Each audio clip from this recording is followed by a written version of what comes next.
Yeah, Rob, former Commerce Secretary Bill Daley is teaming up with Ray LaHood, the former downstate Republican congressman who served as transportation secretary. Their goal, put a constitutional amendment on the ballot next year to establish an independent commission to draw the state legislative maps. Give the elections back to the citizens of Illinois who deserve it. They do not deserve these outrageous maps that have been drawn by politicians for their own political gain.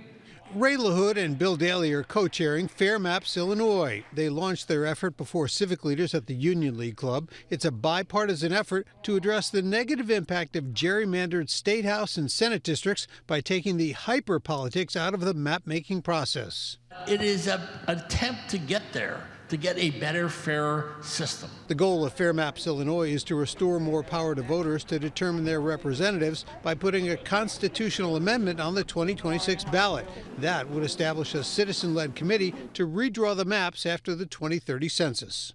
And the key is that they are not permitted to use voting records, partisan information to create the map. And it takes away partisan gerrymandering. Gerrymandering that ignores natural community boundaries with maps that let politicians pick their voters instead of allowing voters to pick their elected officials. Former Mayor Lori Lightfoot is supporting the Fair Maps effort. We live in a participatory democracy.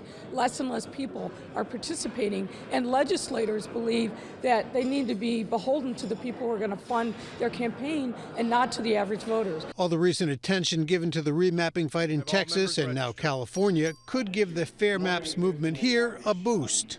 This gets on the ballot. The people of Illinois, for the first time in a very long time, have a chance to send a statement to the political system, both sides, that we want this thing to be different. So I think we have an opportunity, but we can't be overconfident. People are even more cynical, even more disengaged now than they were 10 years ago. So we got a lot of work ahead of us. Daley and LaHood estimate that they will need to raise about $4 million to make this happen, and they're estimating they're going to have to gather 600,000 or more signatures on petitions to get on the ballot. They technically have to do 320, but you always want to get a heck of a lot more because they will be challenged. So we'll have to see. They seem confident, though, that they're going to get it on the ballot.